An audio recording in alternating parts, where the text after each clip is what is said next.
This is A's Cast Live, your comprehensive look at the Oakland Athletics. Rooker, it's a 5 on a deep center. Robert going back at the track. He will turn and watch it fly. And 29 other MLB clubs. Adolis Garcia sends on the other way. That sends Carroll back. He's at the wall. And the legend Cruz. Ronald Acuna, another milestone in a truly historic season. Julio with an absolute nuke out to left field. It's Glaber Day. And like a good Glaber, Torres is there. Join us as we take you inside the baseball universe. From humidors to Stuff Plus to walk-off dingers, we have you covered. Spend your afternoon with us, only on A's Cast Live. Here's Chris Townsend. Good afternoon, everybody, and welcome to another edition of A's Cast Live. One of the most historic versions of this program all time. We've done a lot of great things, from launching this in 2019 right here on the field. We weren't on video, but I remember 2019, it was opening day. We didn't know if we could go live. We had never gone live before. And I just remember Joey Livatore, we called him the Italian Stallion. He just looked at me and said, go. And I started talking. And we went for 4 hours. We had no commercials. And it was about 5 minutes in, he walked over and he went to the app and listened on the phone. He went, we're on. And then here we are. It's the last A's Cast Live, now that we're on video and audio streaming on A's Cast. And, of course, you're watching on YouTube or on X. This is the very last A's Cast Live from the field here at the Coliseum. We're a very unique show. We're the only show that goes live in Major League Baseball on the field. And we have some friends with us that are going to celebrate today. And nobody better than the pitching coach of the Oakland Athletics, Scott Emerson. And, you know, you have been a huge part of our show, the growth of our show from audio to video. You travel around. You don't see any other show like this in baseball. And the fact that you supported us has always meant a lot. Well, you know, what you guys do for baseball and getting the word out about the ball players and the organizations and about metrics and all that thing, all the stuff. You know, it's a lot of fun to be able to catch the show and listen to all your guests and all the people on the show just give their thoughts and the information about baseball. So, you know, it's a great thing that you guys are doing. You've spent a lifetime basically in this organization. You've been the pitching coach here, or you've been a coach here for a long, long time. And we're down to our last 2 days. I wonder how much the time you've had. I mean, you got a lot of work to do, but how much time have you had to be able to reflect on your time here, all the different players? I know how much players truly mean to you. What has it been like preparing for the last games? You know, I think the toughest thing is, you know, driving in, reflecting. Not only are we leaving the Coliseum, but you're also leaving the word Oakland. You know, Oakland will not be in the name, and it's meant a lot to a lot of people in the Bay Area. You know, the Oakland A's. You know, I've worked for the Oakland A's since 2003. You know, our colors are green and gold, and you know, it's just been a great blessing. So I you know, we all, you know, have a lot of memories of the Oakland A's, and we all have a lot of memories of the Coliseum. So, you know, it's difficult for the coaching staff, the front office, the players, and you know, obviously it's difficult for the fans. Well, I know how much this organization means to you, because your dream was always to be in the big leagues, and this is how you got to the big leagues, was this organization. Yeah, you know, I spent 2 years. Someone just asked me how long I've been here. I spent 2 years in Stockton, California. You know, spent 2 years in Modesto, 4 years in Midland, 2 years in Sacramento as the pitching coach there, 2 as the coordinator. Now been up here 10 years. So, you know, 23 years in this organization. And, you know, there's a lot of good things ahead of this organization as well. But, you know, leaving the word Oakland behind is pretty tough. You know, when I think about your relationship with your players, I mean, this is a relationship business. And, yes, it's the wins and the losses. It's the ERA. It's the strikeouts. That means so much to you as a pitching coach and how successful. But the relationships that you have, and even the players that leave and how they still talk about you, what you mean to them, and even guys that you had in the minor leagues. We had Andrew Bailey here, former Rookie of the Year, now the pitching coach of the Red Sox. And we talked about your guys' relationship. You were Dallas Braden's pitching coach in the minor leagues.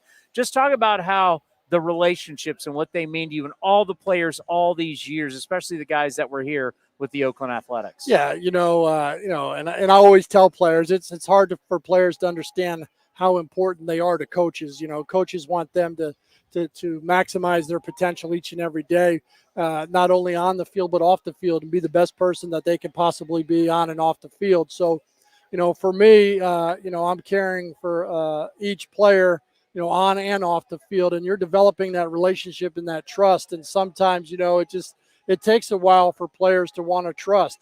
They get up to the big leagues because they're good in the minor leagues. And as a coach, sometimes, that, they have to make a different adjustment to stay in the big leagues. It's how soon do you really push that envelope with that player? Do you let them fail before you push that envelope? And you're always explaining to players, if you can understand this in the minor leagues before you get to the big leagues, it's much better. When I was in the minor leagues, not only for myself, I wanted to be a big league coach in the minor leagues, but I also wanted the players to feel like they were big league players in the minor leagues. They just hadn't had the opportunity yet. So what did that mean? When you get to the big leagues, can you throw 65% first pitch strikes? Can you win the 1-1 count? Can you execute pitches in the minor leagues? Because that's what you're going to have to do when you get to the big leagues. It's not about how good your stuff is. Your stuff's good enough. That's why you're here. But it's how good you can execute it. So, it's how early do you keep grinding on these guys to get them to understand that the number one thing you're here for is for them. And, I think it's important that you let your players know that, I don't work for you. You don't work for me. We work together to get you to be the best player you could possibly be. But also you have to, hope that the player, respects what you're trying to tell them, because we're all trying to help players get to a better level. And there is such a trust factor, because you're going to ask these players to make changes and to do things that aren't comfortable, and it's their career. They have to trust in what you're saying, because these changes can make or break your success, and you only really get one shot at it. So there has to be a special relationship between whether it's a pitching coach, hitting coach, and the players. Yeah, I mean, that's where experience comes in. You'd like to think when you see a certain player, he has some resemblances or does things as other players do, and but you want them to be their own business per se, and we're just a drop down in their business. But the sooner we can get these guys to understand that, hey, we're doing this for you, and that we have an analytical department, a strength and conditioning department, an athletic training department that is here to help you maximize your potential is important. Speaking of trust or just flat out desperation, today is the 50th anniversary of the most incredible surgery in our game. Tommy John surgery, UCL surgery, was performed on Tommy John by Dr. Frank Jobe 50 years ago today, where technically at that point wasn't a total reconstruction. It was taking a ligament and kind of tying a bow tie around the UCL here, ligament here. Tommy John would no longer be a fireballer, but obviously a very productive pitcher, where he'd end up with 288 wins and over 100 no decisions. But since then, we have had thousands and thousands of pitchers have UCL ligament surgery. Pretty amazing, right? 50 years ago today, Tommy John had Tommy John surgery. Yeah, I think it's amazing. Just think if we didn't have Tommy John surgery, how many guys we'd never hear of. Now you have Tommy John surgery, and if you can go through the rehab and get it back to normal, then all players can go out there and continue their career. Sometimes you're always trying to get players to understand what prehab is so they don't rehab. But definitely Tommy John surgeries and all sports science has brought this to where one mistake or one injury we can hopefully fix it. Yeah, you think about so many careers where guys were able to come back and continue at that level. Some guys threw harder. Obviously, there were plenty of guys we never talk about that it just didn't go well, and it really ended their career. But the fact that We know that if you have surgery on your capsule and your rotator cuff, it really is an iffy thing. At least with Tommy John surgery, for the most part, we know you got a chance. You got a really strong, especially nowadays, and what they're doing with the brace and Dr. Meister, the Texas Rangers. There's a really good chance you can still have a career. Yeah, I think, like I said, if you put in the rehab afterwards, most guys will come back, from this injury, and there's only one Tommy John, right? Yeah, well, and the thing that we don't truly talk enough about is just the mental side of it and how hard it is for a player to really be away from his teammates, to just be a rehab guy for a year with never truly knowing. I think Chris Bassett was somebody that had some setbacks, and it was really scary, but of course he recovered and has had a brilliant career since. But it's a tough thing for pitchers, especially the mental aspect that you just know for now.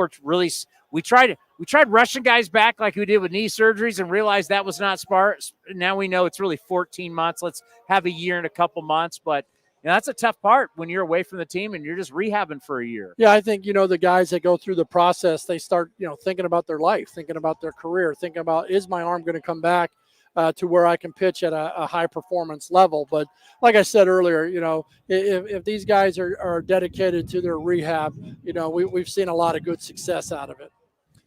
We got a little wind going here today. A little windy here at the Coliseum. And that is something that hope it's blowing in tonight. Yeah. Well, that is something that you think about with this ballpark, leaving this ballpark. I have never heard of a pitcher who said he didn't like throwing here. So everybody we've talked about in this kind of wind down deal, talking about pitching here with the foul territory. We were recently talking to Dennis Eckersley about this. We've talked to Dave Stewart about this. What a great place to pitch. It's just magnificent. Yeah, the foul ball territory. Clay Wood and his staff put out the best field in baseball. And the mound, the mound is, always consistent, got a nice slope to it. And all guys, like you said, always seem like they really enjoy pitching here. I actually got into this yesterday with TJ McFarland because I find this part of the game fascinating. And the way I explain it to people is yesteryear baseball, we had advanced scouts. And advanced scouts would sit behind home plate, and they'd have radar guns, and they'd chart, okay, throws a curveball, throws a slider, throws a forkball, split finger, whatever.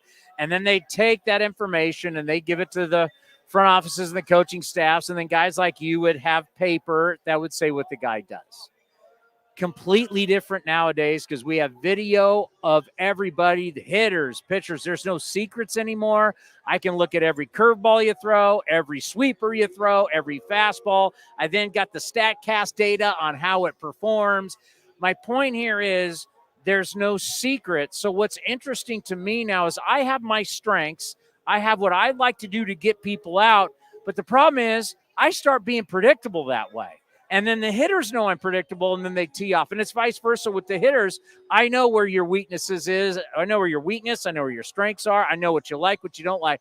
The key, talk about how with pitchers now, no matter what you feel good with, you don't want to be predictable. Because if you're predictable, they know what you do, and they'll hammer you. Yeah, I think, and I was a victim of this probably 20 years ago for sure in the minor leagues coaching with the spray charts, and we didn't have all this data. Yeah. And you thought, a guy that, got a lot of hits the opposite field, you thought all the pitches were away.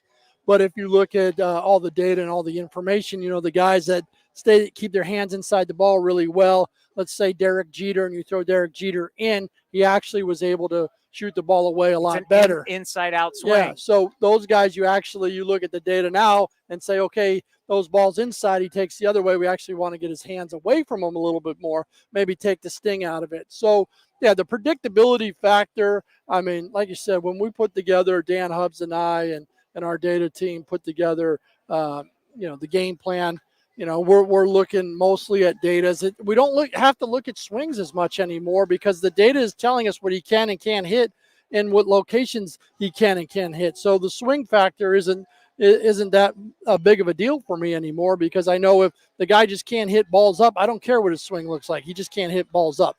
If he can't hit balls in, if he can't hit plus fastballs, if he can't hit breakers down the way, but you're always trying to, keep the hitter off balance. If hitting's time and pitching is disruption of time, you got to throw this in on the last one. So we're trying to disrupt timing, but sometimes for me to get the outside corner, I got to push him off the inside corner. And then sometimes I'm trying to push him off the inside corner. I don't quite get it in there. I make a mistake. So how can we avoid mistakes? I think one of our big things in our game review with our pitchers the last couple of days, I asked them, hey, how are you going to beat the New York Yankees next year? That's a playoff team. They got 2 Hall of Famers in that lineup right now. How are you going to beat the New York Yankees? And I think that starts a lot of good conversations. And a lot of it is I got to execute and I can't make mistakes. Think back to, and I hate to bring this up, A's fans, but 1988, the scouting report with 2 strikes, Dennis Eckersley, Kirk Gibson, backdoor breaking ball. Well, now that's not a scouting report. Now I can see the video. Look at the count. He always throws this. Well, what do you tell your pitcher going, I understand that's what you love to do and that's what you're comfortable doing, but they know you're going to do that too. If I know you're going to run the football left, and because you feel so good about your left guard and your left tackle, I'm going to stack all my defensive guys. I'm going to find a way to stop that. So how do you get your pitchers sometime to get out of their comfort zone so they're not predictable? Well, I think that's one, you get to move your fastball around to many different areas of the plate. We generally know where you're throwing a breaking ball. To Kurt Gibson, he's either throwing a backdoor breaking ball or he's throwing a breaking ball down and in, which is generally a turbo zone, or he's going to wrap a breaking ball back foot, try to get a swing and miss. In that situation, he's just trying to throw a strike and make Gibson put a swing on it. And for me, that's what Gibby did. He put a swing on it, and he won that pitch. But Eck, if you look over his career, has won many of backdoor sliders in his career. And he went strength on strength, and just that one pitch didn't win it that time, but he won a ton other ones. And, sometimes we always remember some incidences, but, he got the rollover, the Butler. Tony Phillips picks it up in 89, and the A's win the World Series. All right, when you start thinking about these young starters, we're not seeing them go deep in games right now, hoping that will progress. But when I start thinking about what I've seen with JT Ginn, we knew he had a little swagger and he had some stuff, just had to be healthy. Really like what I've seen with Brady Basso. Just talk about some of the young guys, how they've come up, and we're seeing that. I don't know where they are at the start of next year, but I know at some point they will pitch in the big league. Well, I think, next year, in my opinion, there's a lot of healthy competition between, the guys you mentioned, obviously JP Sears and Beto. You might could throw Hogan Harris back in the mix. He's had a good year out of the bullpen or what he's been doing. So, healthy competition is going to be really good next year in spring training. And these guys got to come in and produce. Mitch Spence, what an unbelievable story he has. Rule 5, one more start in Seattle. And, I've been, like I said about last year's staff, they were a hardworking guy. This group of pitchers has been unbelievable this year. They've really worked hard. They've really been dedicated to their craft. They've worked hard in the weight room with the athletic trainers, trying to understand their data, and worked hard with Dan Hubbs, Marcus Jensen, and I on the field. So it's been a joy to be around them. Yeah, and Joey Estes has shown a lot also, and we got to bring him up, and also pitching through tragedy in his life, and that's where the whole, when we say Dr. Emo, it's just not fixing guys physically, it's helping guys mentally, and I know how much you care about these guys' mental health and where they are off the field, and that's been something that has been very tough for a young man when you lose somebody like that in your life and that type of tragedy. It's very hard. Yeah, there's been a lot of hugs this year for sure. I'm sure there's going to be a bunch of hugs in the next 48 hours here as well.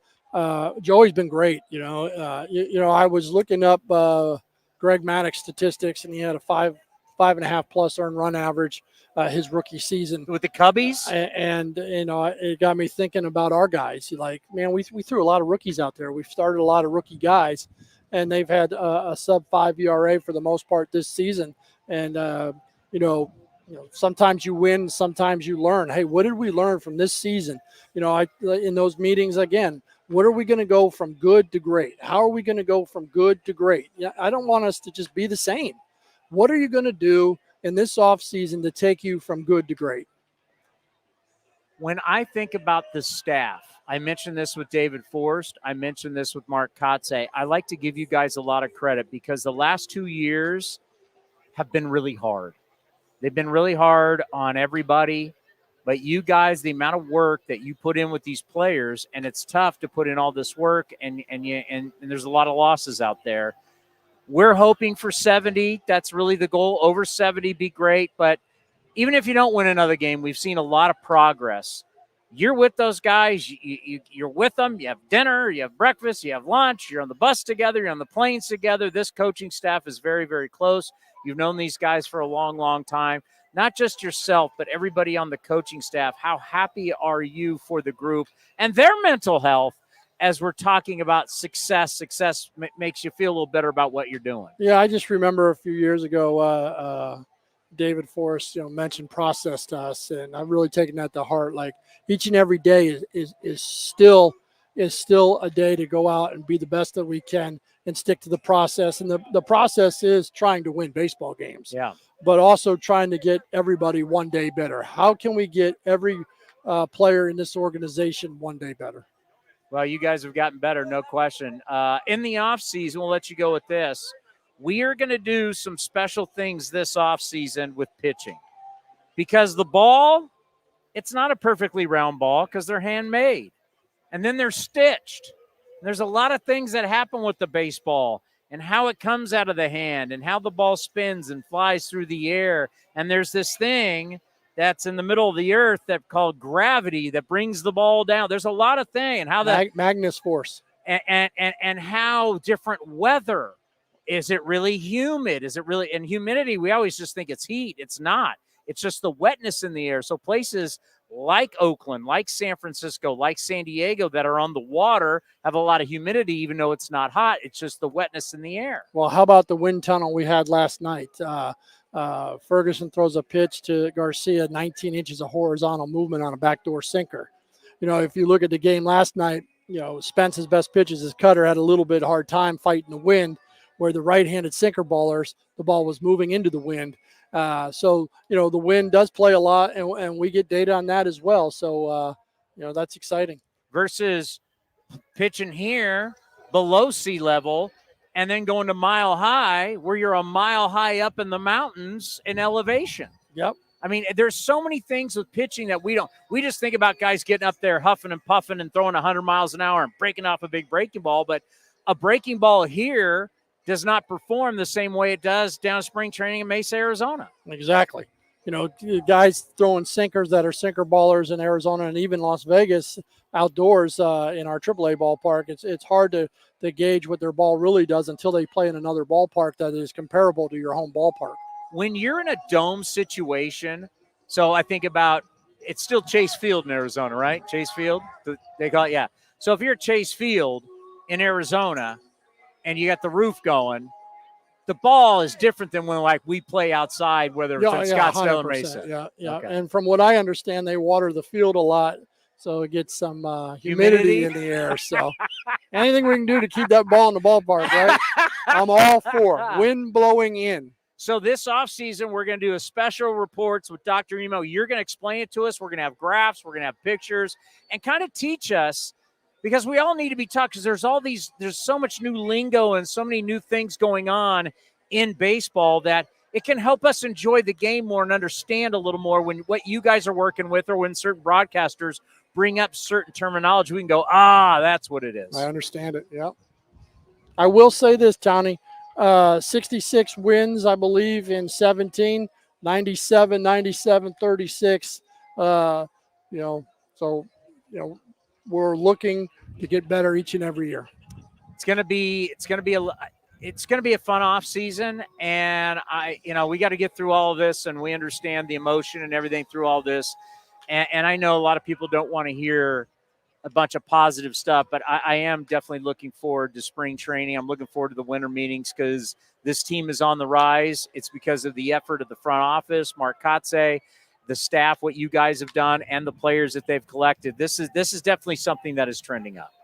Well, I appreciate it, I thank A's Cast, and I just want to thank the Oakland A's fans for allowing me to be here for 10 years. And thank you for everything you've done for this show. Thanks It means for a lot. me. The Thanks great for Scott Emerson right here. We got more coming next. Zack Gelof's going to be stopping by right here on A's Cast Live.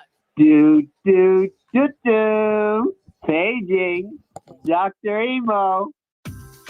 This is Commander Cody, and fall is upon us, and Linksole has dropped their new fall line. New pants fit for a more custom experience with elevated layers and performance polos to help transition from season to season, no matter if you're wearing them out on the golf course, out to dinner, or just hanging out with friends. Some effortless looks to help you find the right look and feel for any occasion. Go to their website, linksole.com. That's linksole.com, and find out how you can unlock 20% off your next order. Remember, in the big leagues, to play good, you got to look good. Hi fans, this season, Kingsford Capital Management is the official hedge fund sponsor of the Oakland A's. At Kingsford, down to business is their way of seeing the world. Investing has its pitfalls, treacherous chasms of half-truth and despair. Kingsford's mission is to create opportunity through application of proven innovation and entrepreneurial focus with trust, tenacity, loyalty, and growth, establishing a strong reputation as a proven intended and validated bedrock of American finance. Kingsford Capital, down to business. For 175 years, Comerica has thrived through every rise and fall. We've lived through triumphs and turmoil, witnessed every advance, and survived every setback. Through surety and uncertainty, we've stood the test of time by standing by our beliefs, our values, and our customers. Comerica Bank, 175 years strong. Member FDIC, Equal Opportunity Lender. If you haven't been to the Chicken Pie Shop in Walnut Creek, what are you waiting for? You're going to love the new menu, and it's a great place to watch all the pennant race action and the upcoming NFL and college football seasons. Come taste their world-famous chicken pie that has been served in Southern California for 86 years. Spacious indoor and outdoor dining, perfect for your next corporate party or birthday celebration. Don't forget free parking. For more information, go to chickenpieshopwc.com. That's chickenpieshopwc.com. A's Cast Live continues from Rickey Henderson Field. Here's Chris Townsend. Zack Gelof is with us here on A's Cast Live. This is the last A's Cast show ever on the field here at the Coliseum. Hard to believe. How are you? Wow, I'm doing great. Bittersweet, but dang, just happy you guys got me on for the last one. Yeah, that's why we're happy to have you. And I know how much this organization, I mean, it's young in your career, but we always like to talk about the guys that are drafted and raised here. Like so many of the coaches throughout, you know, whether we're talking from spring training and all the way through the levels, how much this organization has meant to you in your career. Yeah, it's meant everything to me. I mean, getting drafted by them in 21, coming out to Stockton, even coming out to a game in 2021 with my parents and taking it all in, and just how great this place is, and the people from the training staff to the players to the coaches up and down the organization, everyone's just great. They're just all great people. So to see this part of the organization come to an end is pretty sad, but I feel like all we can do is go out there and have fun and win on the way out. I thought yesterday's game was exactly what the doctor ordered, right? And you were a big part of that. It's just like, you know, it is what it is, but a win put a lot of smiles on a lot of faces. Yeah, I mean, it's the least we can do is go out there and win for the fans and for the city. So that was a close one yesterday, but yeah, I mean, at the end of the game, it's fun. Not really dogpiling, but just having a good time on a walk-off. Let's think about this year compared to last year, the team winning inside the clubhouse. Just tell us the difference between the team winning 50 games last year. Obviously, that was pretty depressing in a lot of ways because you as a group in the minor leagues are used to winning, to where you are now, to where the expectation is for you guys to win and be better. Yeah. Last year was tough. I mean, it was a lot of fun with some of my success, but when you have a good game and you lose, you feel down, really. It's how it is, and it's win or lose up here. Those are the stakes. It's a business, and, you know, we're trying to win as many baseball games as we can. So us this year, especially as of late, I feel like we've just played great baseball all around. I feel like we're getting better as a group with some late additions like Jacob Wilson coming through with the big hit last night. So guys coming into their shoes and, you know, guys taking off in their careers. And I think the more we get from each and every one of us, the better we're going to become. You've had a couple of shortstops, and obviously Max Schumann stepped in, has done a great job. But, we know that Wilson is the future. That's what the organization is planning. By the way, we talked with the GM yesterday, David Forrest. He's like, Max Schumann's going to be around. Super utility, can do a lot for us. But just tell us early on, what has it been like playing with Jacob Wilson? Because it looks like we're going to see the two of you playing a lot together in the future. Man, it's awesome. he's obviously a great hitter. I feel like he's going to hit 300 in his career, and I feel like it's a no-brainer. I mean, the guy puts great swings on any pitch, and I feel like the more he sees pitchers, the better he's going to get, just like a lot of us. And he's continuing to get better up here and learn from some of the older guys. And we don't have many veteran guys, but I feel like just like the older than him guys, and try to take some experiences from some of us. And as far as Schumann goes, I feel like he's done a great job this year. Like coming up, I feel like he wasn't really in the plans for this organization, whether they said it or not. But for him to come up and fill a slot and playing shortstop every day in the big leagues after not really doing it for 2 years in the minor leagues, and then just to do it in the big leagues and be above average at it is like phenomenal. Like that is so hard to do. And then he gets on base too. So he's done a great job, and I think he's solidified his spot as being a big leaguer for a long time too. Yeah, we joke with him all the time. Of course you go to Eastern Michigan in the 20th round to get a starting shortstop. Yeah, it's easy. Yeah, that's the route you go, right? Next year at spring training, we're probably gonna be calling you a veteran. Nah, hey, you've been around here a while. Nah, I don't know about that. Now, this year hasn't been perfect for you, and there have been struggles, and you've struck out a lot. I know you're not happy totally about this year, but what do you think you've learned the most about yourself going through the process and playing a lot better recently? Yeah, it's been tough. I feel like you don't really know yourself until you hit rock bottom and you're going through struggles. But I think what I'm trying to do going into the offseason is just own it. Like, this is my story. And I know I'm going to be better because of all the experiences that I've gone through. And, this year, I don't think, we wanted to make the playoffs, but it didn't happen. But I think it's perfect because I can go through struggles this year. And I feel like next year when the plan is to play in October, then I feel like I'm a big part of it. So for me to learn from all this that's happened this year and then apply it in the off season and come in a better player because of it is going to be everything. Health plays a big part. And I know you're banged up early. You played through it. And that's something that you start to learn in your career. What can you play through? What can't you? And I know you're not making excuses, and I'm not trying to make any for you. It's just people need to realize that it hasn't been like Zack Gelof's been 100% healthy the entire season.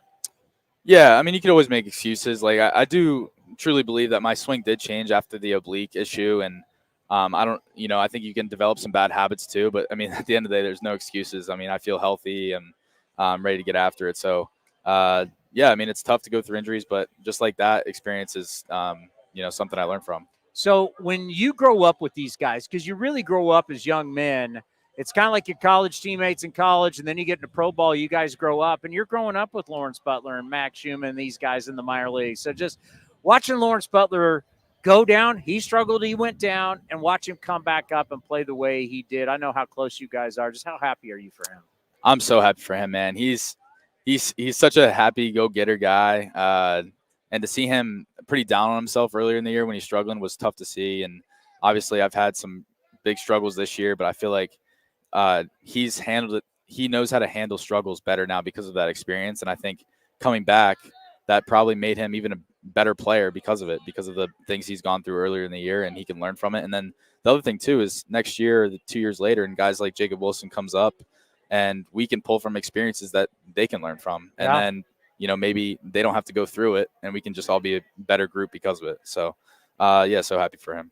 All right, your first full year in the big leagues. It's going to be time to decompress after this season. I know you got a few games to go, but any big plans that you got in the offseason? You need to go enjoy yourself. You're a young guy. Yeah, I'm gonna go to Cabo for sure for 4 days. Gonna do that, hang around here for a little bit, and then go see my brother out in Arizona, see some more baseball, I guess. It's my way to decompress a little bit. Yeah. And then just being in Florida at my house. I bought a new house in West Palm Beach, so getting that whole thing situated, and then just hanging out by the beach, obviously working out and stuff, and just trying to get better for next year. You got to do some of that grown-up stuff. You got to take care of the house and that kind of stuff. Yeah, I never knew how expensive furniture was. Believe me. I mean, it's unbelievable. Wasn't it just easier when your parents took care of everything? Yeah, I'm like, oh, I want this. Like, this looks cool. Like, all right.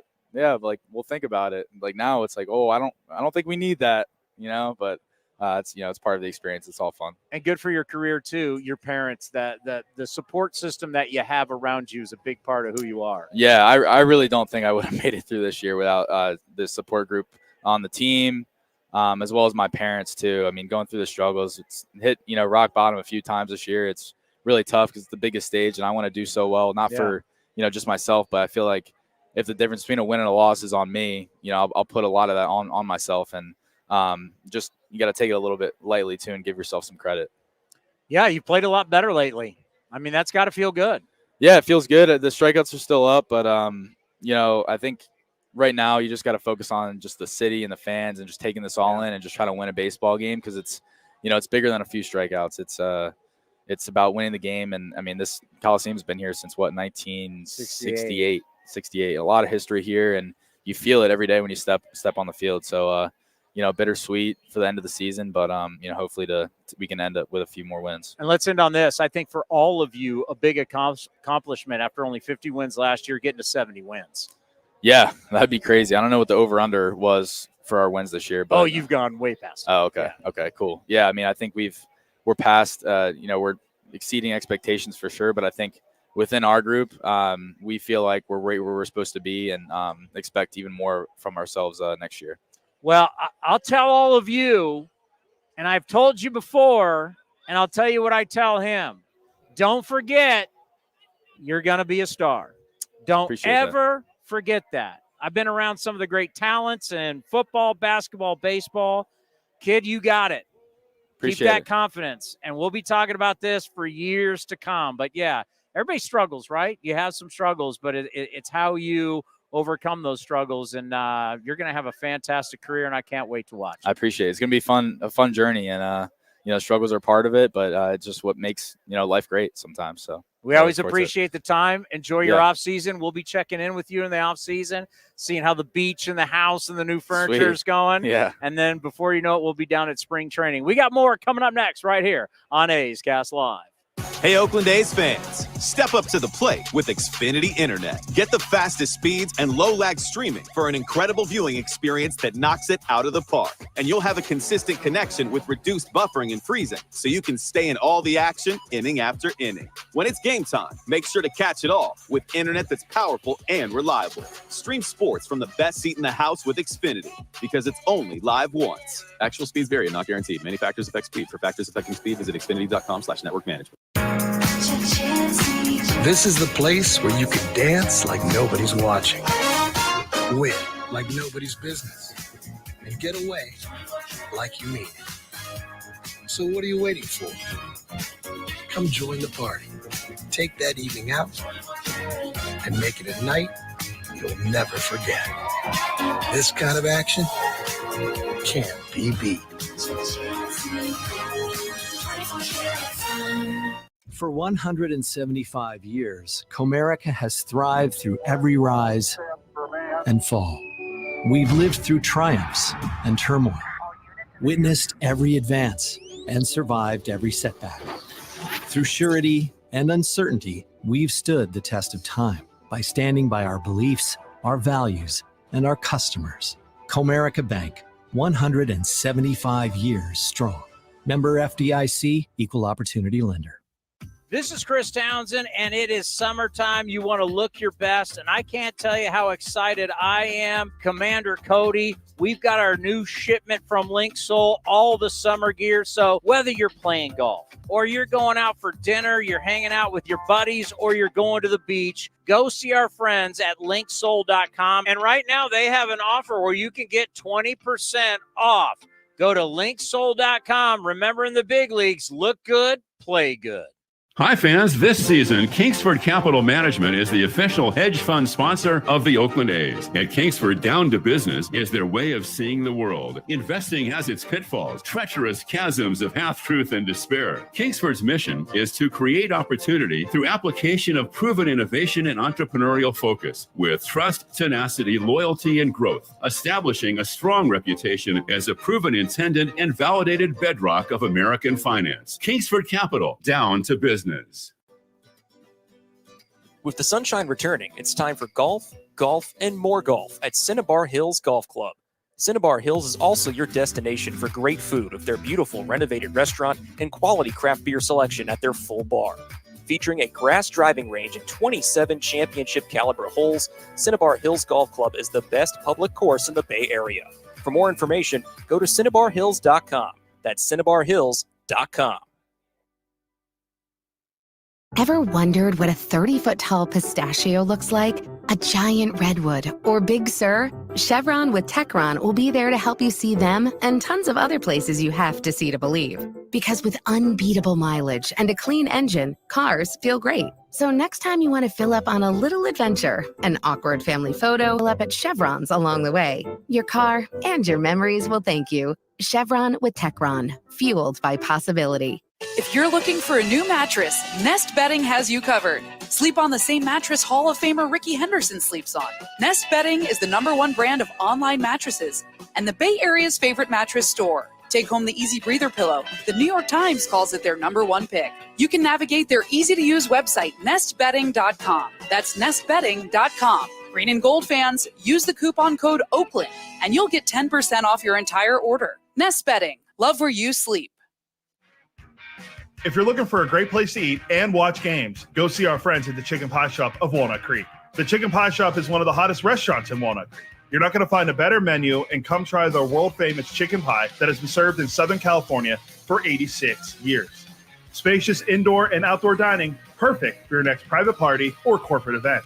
Don't forget free parking. For more information, go to chickenpieshopwc.com. That's chickenpieshopwc.com.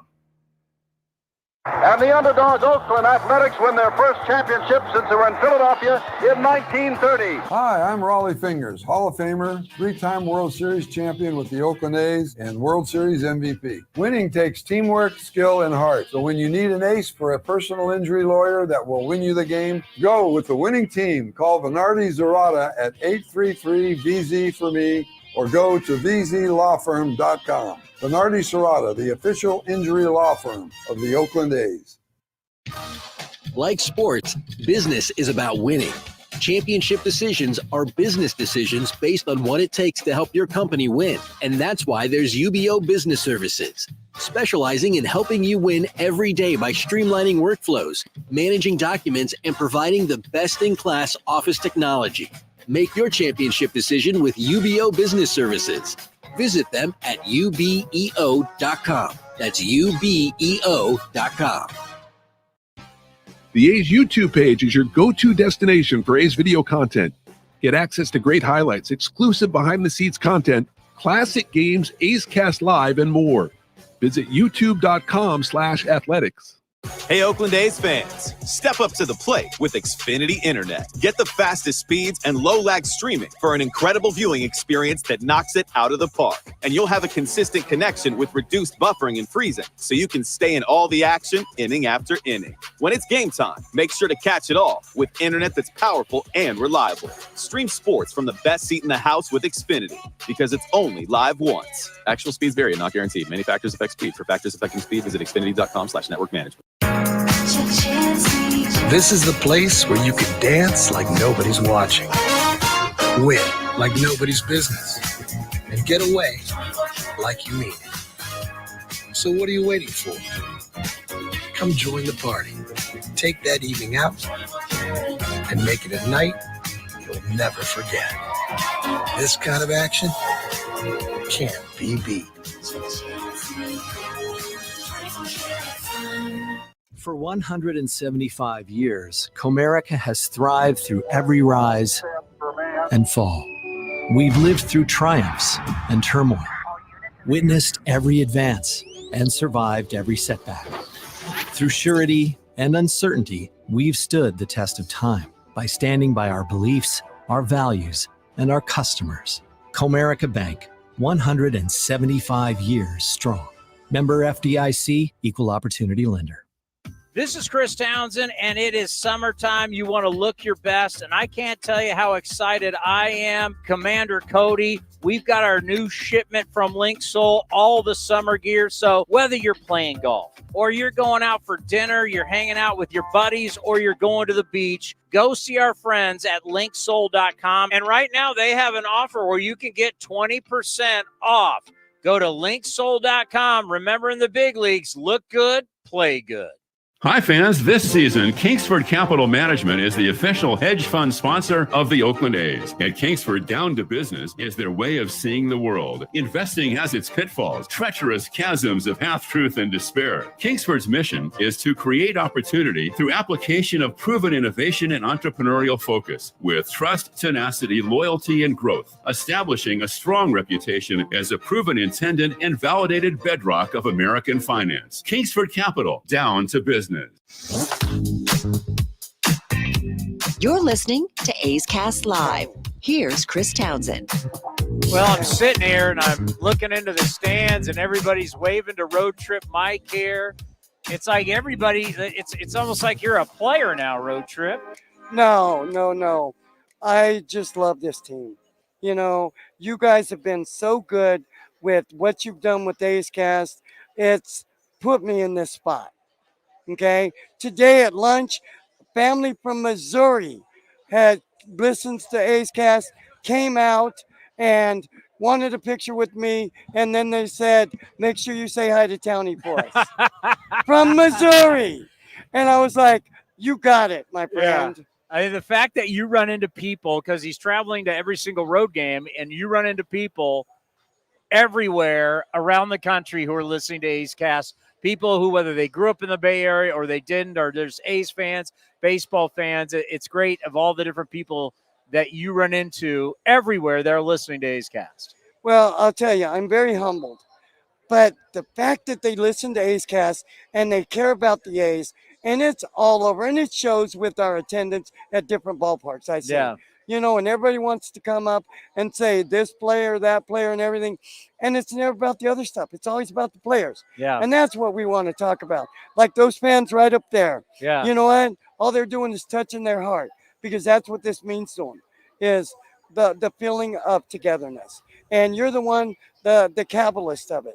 Well, I got to tell you, you were killing me last night on the postgame show. I'm trying to hold it together. Now, I know not everybody who watches this show listens to our postgame show, the Clubhouse show. So I'm trying to hold it together.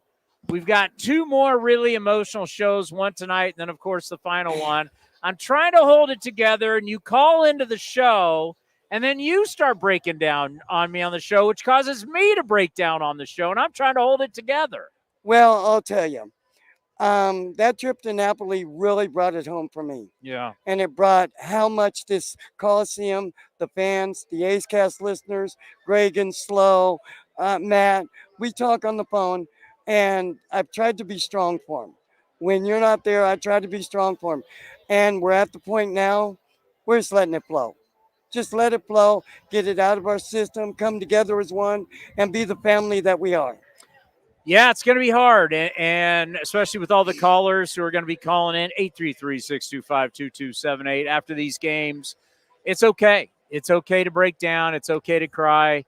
It shows deeply how much it means to you, and that's one of the reasons why we designed the show is for you, the fan, for you to have the emotions, to be happy, to be sad, to be angry, about the team and the play. We didn't think that it was going to be about leaving the stadium.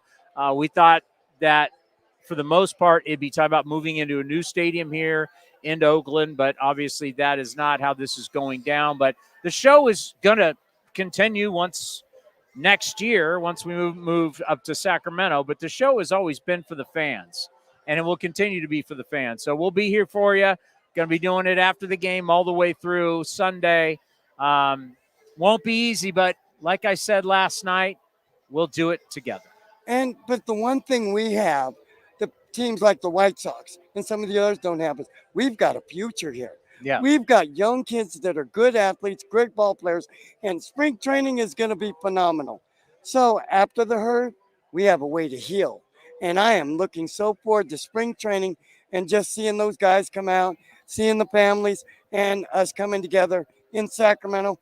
But at the end of the day, I'll tell you, like I'm telling everybody else, the strangest things are going to happen. Those kids are going to run out that dugout, and we get to watch them, and we don't care where it is, as long as we get to watch those kids play baseball. Well, what's going to be interesting is they're going to run out of the dugout, and they're not kids anymore. No.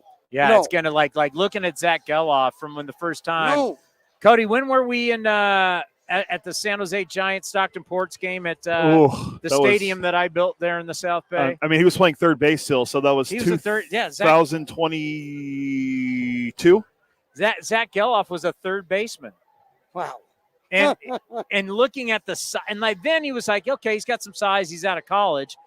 He looks like a different guy now. He's like he's a grown man. So all of a sudden, when Lawrence Butler looked like a skinny kid out of Georgia, and you had Gelof look kind of a skinny, kind of tall guy out of the University of Virginia.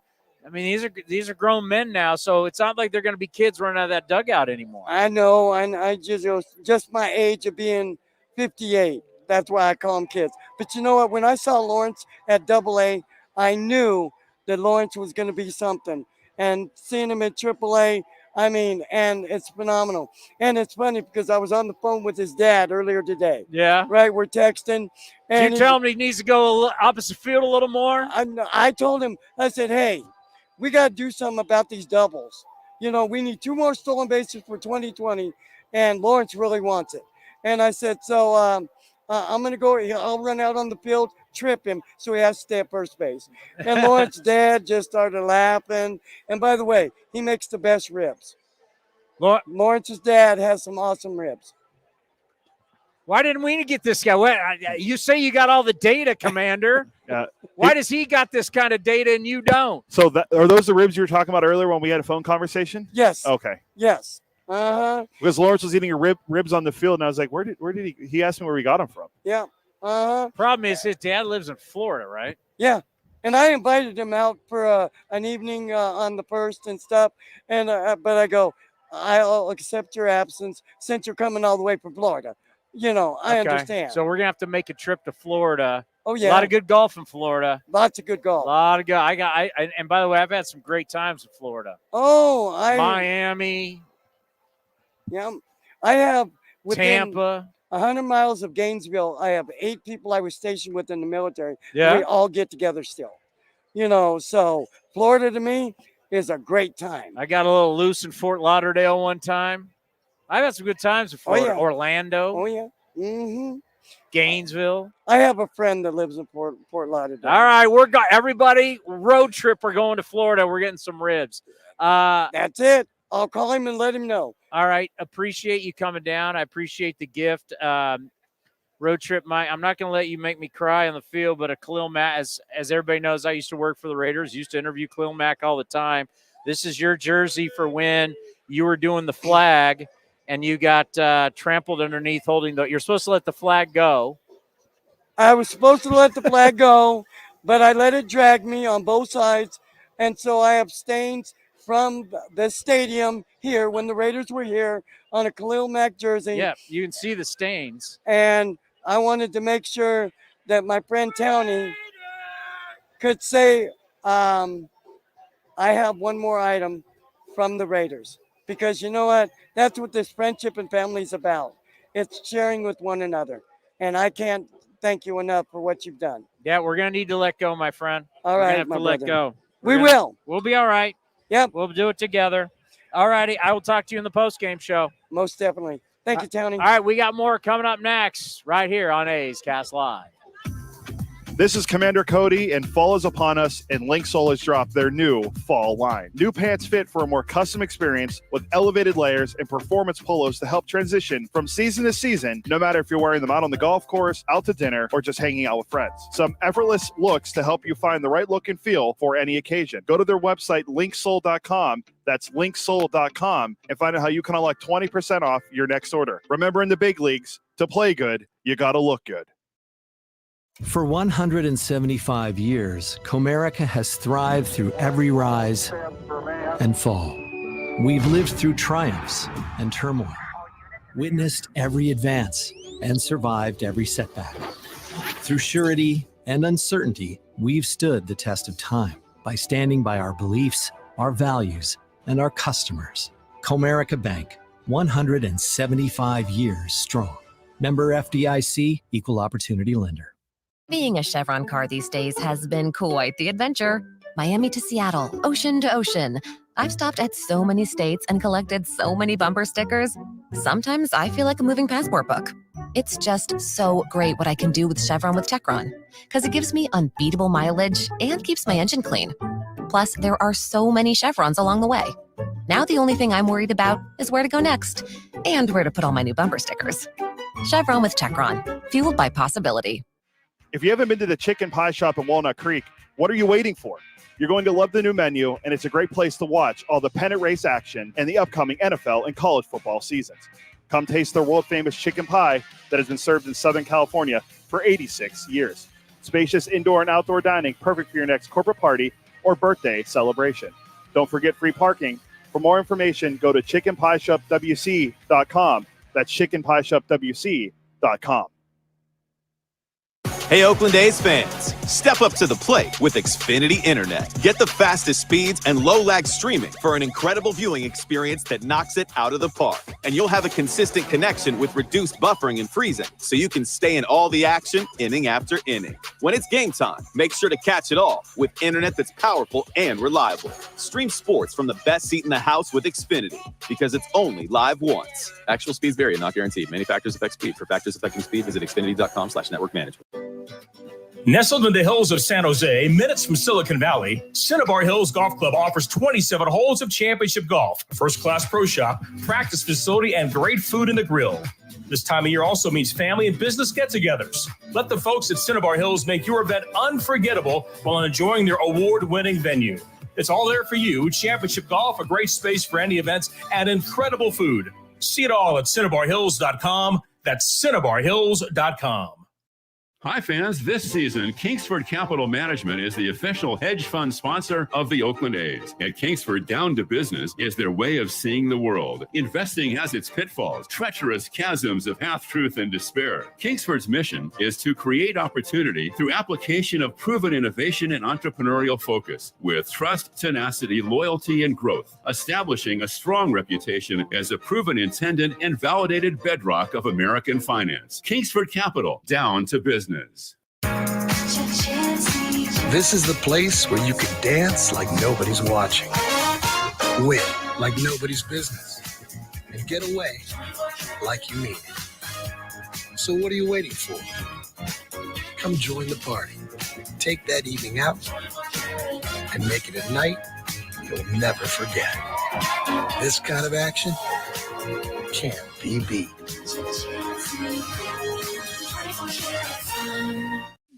If you're looking for a new mattress, Nest Bedding has you covered. Sleep on the same mattress Hall of Famer Ricky Henderson sleeps on. Nest Bedding is the #1 brand of online mattresses and the Bay Area's favorite mattress store. Take home the Easy Breather pillow.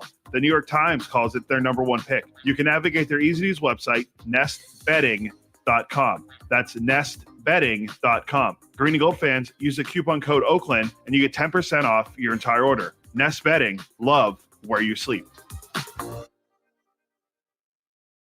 Looking to stay up to date on all things A's? Head over to athletics.com/A'scast. That's athletics.com/A'scast to listen to A's baseball in full 24/7 coverage of the A's, only on A's Cast. With a single click, you can stream great shows, live pre- and post-game coverage, and of course, all the great action of the A's this season. Head to athletics.com/A'scast today.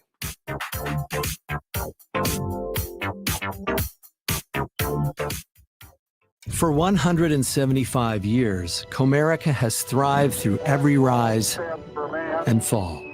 We've lived through triumphs and turmoil, witnessed every advance, and survived every setback. Through surety and uncertainty, we've stood the test of time by standing by our beliefs, our values, and our customers. Comerica Bank, 175 years strong. Member FDIC, Equal Opportunity Lender. Hey, Oakland A's fans, step up to the plate with Xfinity Internet. Get the fastest speeds and low-lag streaming for an incredible viewing experience that knocks it out of the park. And you'll have a consistent connection with reduced buffering and freezing, so you can stay in all the action inning after inning. When it's game time, make sure to catch it all with internet that's powerful and reliable. Stream sports from the best seat in the house with Xfinity, because it's only live once. Actual speeds vary and not guaranteed. Many factors affect speed. For factors affecting speed, visit xfinity.com/. Streaming from Ricky Henderson Field, A's Cast Live continues with Chris Townsend. You know, we had a lot of baseball stuff scheduled today. And just as we're down on the field, there's been some real magical moments. I mean, behind us right now, the Texas Rangers taking batting practice. Well, actually, they're taking a little infield right now. You know, something weird. Steve Vucinich, come here. The great Steve Vucinich. Come by and say hi real quick. A's Hall of Famer. As something really cool happened on the field, step back a little bit this way, you're so tall, is watching the players and everybody stay around today after batting practice is something you never, ever see. Very rarely. We used to see that when Canseco and McGuire here in the home team got hit through hitting when we would be on the road, and you'd stay around. But today, no, that was special. This place means a lot to you. You've been here since day one. What's it like these last days counting down here? Very emotional, tough. Yeah. Not easy. It's a lot of remembrances. Everybody's asking you your favorite memory. There are so many. And the first one that I could remember, I mean, obviously it was like 3 days into my job here, was Catfish's perfect game. Wow. Yeah, that was like right at the beginning. Yeah. Is that the first homestand or the second homestand? Second homestand. Yeah, second homestand. Catfish a perfect against Minnesota. Yeah. Yeah, I mean, absolutely amazing. Amazing.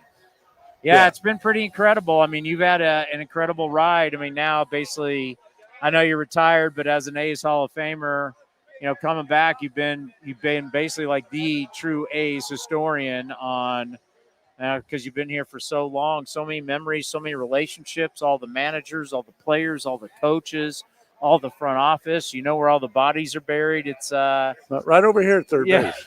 It's a relationship, really. There hasn't been many people like what you have done, and your relationship with this organization is not common in our game. No, it's not. There are a few of us that have done that. Mike Murphy, my counterpart with the Giants, he actually got 10 years on me.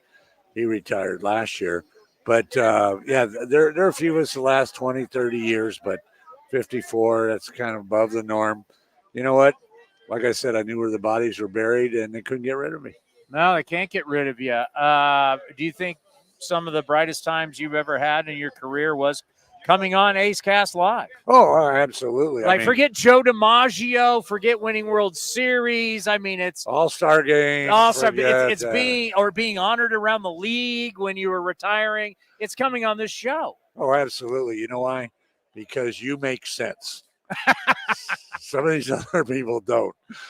All right, so this is the last A's Cast Live from the field. Tomorrow we will not be doing it because day games, you don't do it. Plus, it's going to be a madhouse tomorrow. Really? Yeah, so this is our last. So I just want to thank you because, you know, you've been a big part of this organization's history. And when we launched this thing, you were all in, and you're like, any way I can help. So I always want to thank you for that. Well, thank you. I mean, it's been a pleasure. You guys are first class. You guys do it right. Like we say, players play the game right, and you guys do the broadcast right. And I hear you all the time post-game when I'm driving home, or we got a big win at home and I'm in Arizona and watch it, and then I flip over to you. Well, this spring, and your daughter's here, and I want her to know this. I don't want to hit no heart attack, no knee surgery. You're not dodging me in golf this year. I don't want to hear about any ailments. I'm coming. We'll match up and we'll play and we'll have a good time. I'm ready to go. But I just wanted to have you on real quick. I know you're getting out of here, but ladies and gentlemen, he's an A's Hall of Famer right here on A's Cast Live. David Feldman, come on down. We're getting everybody in. Good. One last time here on the field. Be well, my friend. We'll see you. The great Steve Vucinich, A's Hall of Famer, from a guy that lived it to a guy that knows all about it. It's like back-to-back A's historians. Oh, right look here. at you, like TV stage manager. Oh, hey, the guy we work with, Dallaire, if we have the cards out of place. Yeah, he's right there. He doesn't like it. Well, I tell you what, there's a big picture of Ray Fosse that's in the east. I don't even know what we call that middle part now, because one side's the treehouse, the other side's Storm. East Side Club still works. And it's a huge picture of Ray Fosse and the cords coming down his chest. I'm like, oh, man. Dallaire can't be happy about that. He can't be happy about that.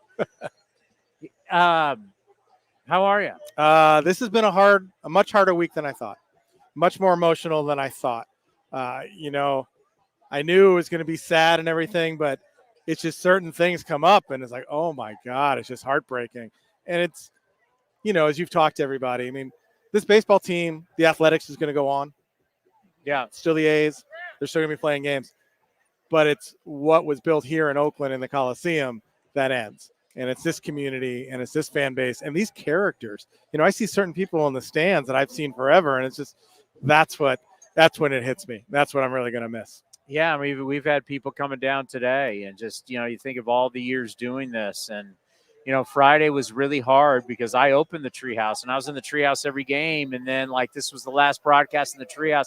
There's all, like, for me today, I know I'm so prepared to help everybody get through this. I haven't really thought about it so much for myself, but today, by myself, I walked down kind of basically the sidelines of what the Raiders used to be. And I just kind of was taking it in. Lincoln Kennedy and they'd throw it down to Lincoln. We'd do the 3 keys to the game. And then I'd turn around and go, are you ready? And then crowd would go nuts. And then I just, you know, some of the moments with, you know, I was so lucky to work with Brent Musburger, right? One of the kings of our industry. And I was just thinking about just games and craziness and stuff with the Raiders. And because now you don't see the football field anymore, but just thinking about that. And just, there's like you know, whether you're born and raised here like yourself or someone like me who basically I've spent my entire adult life here. Yeah. You know, my first game, coming to San Jose State to play baseball, my first game was sitting in the stands against the New York Yankees in 1991, and the Yankees are terrible then. Bad team. I mean, bad Yankee team. Mattingly's hurt. Kevin Moss is now, like, they're trying to figure out Mel Hall, all those guys.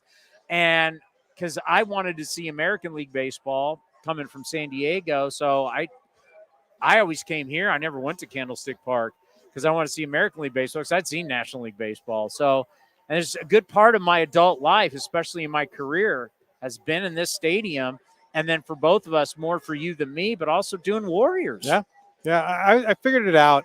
Besides the places I called home, my actual house, I've spent more days on the Coliseum complex than any place else in the world.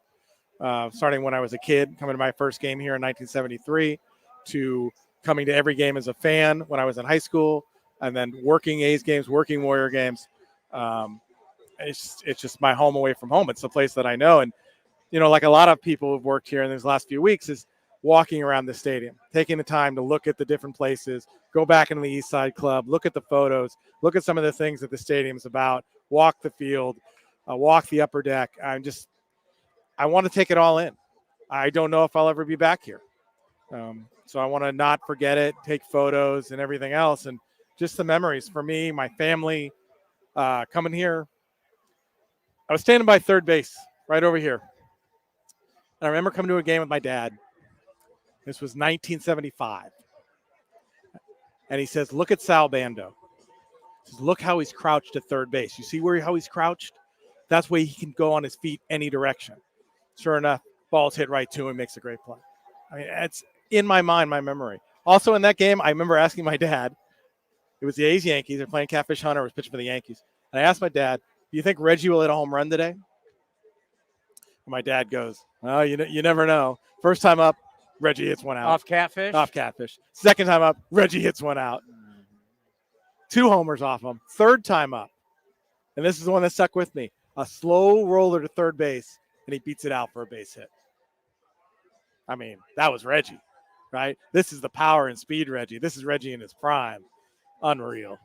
Yeah, that's the Reggie, like, I never got to see, right? It's like, that's like you hear, when I was a real little kid, I remember Reggie as a Yankee, but really, I mean, I remember Reggie, a lot of sad to say, as an Angel. An Angel, yeah. Right? He was older. He had the DH cap. Reggie. Yeah, it was DH Reggie. I mean, I didn't see 70s, and truly, what a magnificent athlete with power, football player, running back, the explosive. I mean, he had all the tools. You can call him Mr. October from what he did with the Yankees, but truly the best version of Reggie Jackson, who could play center field, play the outfield positions, was here in Oakland. Yeah, the most complete Reggie. And so that day sticks in my mind, the Bando and Reggie. And then I remember coming here in 79, twilight doubleheader against the Yankees. Now, 79, the A's drew no people, right? They were 300,000 all year long. But for this twilight doubleheader, there were 19,000 people here. And there were fans sitting behind the bullpens. And we had not seen that all year. But that was when it was about 2 weeks after Ricky got called up. And Ricky hit a ball to right center field, tore around the bases, slides into third with a triple. And my dad goes, "That's the fastest guy I've ever seen." And yeah, you know what? He is. He's Ricky Henderson. It was like just mind-blowing, this athlete that we just saw for the first time, just going crazy. Now, the other thing in that game that still pisses me off is the A's were leading, but then the Yankees loaded the bases, and Mike Norris came out in relief, and he goes 3-2 on Willie Randolph, throws one right on the black for strike 3. Doesn't call it. Ball 4, walks in the run. Ties the game. Yankees get a big hit. The A's lose. They get swept in the twilight doubleheader. I swear that was a strike. Mike Norris, who we all know from this show here, got screwed in the 1980 AL Cy Young voting. It all started by the ump screwing him in 79 doubleheader versus the Yankees game 1. So you're still pissed about 1979. I'm a little upset about that. I like it. And that'll lead me to, it just made me think of something that I heard yesterday. Blew my mind. You ready for this? Yeah. So animated balls and strikes, the ABS system. It is coming. And it is not coming because baseball is worried about umpires. It's not coming because baseball wants to have a set strike zone for every player, and it's what's best for the game. It has to do with none of that. Do you know why we will 100% have ABS? I'm guessing it's gambling. It's going to be because you can gamble on balls and strikes every single pitch. And at some point, if you're in Nevada, you can have the MGM app, and anywhere in the state, you can be sitting at home, you can be on the freeway in traffic, you can bet on games on the MGM app in the state of Nevada. Now, I can download that app, and I can put money into the app, but the minute I cross the geofencing and I cross into California, the app doesn't work. Yeah. But at some point, we're all going to have that, and baseball knows that. And what is going to replace the defection of cable and the cable money? It's going to be gambling. And why are we going to get ABS? I was told this yesterday. Because of gambling, you'll be able to bet on balls and strikes. I went, wow, that's really smart, but wow, I never thought of that. Yeah, it's what it is. It's where the money is. They know where the money is and how to target it. Let's talk about some good things, though. So, Coliseum, and this is what I always think about with baseball as compared to other sports. You know, football, every game's an event, right? Correct. There's not that many of them, so it's an event. The NBA has a little bit more of a grind to it, but there's still a lot of event games depending on the matchup. And hockey and NBA, it's just a different deal because of the time of the year. You go through Thanksgiving, then you go through Christmas, and then it has to compete with the Super Bowl and has to compete with the big bowl games. It competes with a lot of stuff, and then the playoffs are long. The NBA is a weird schedule. It's weird, but baseball's every day.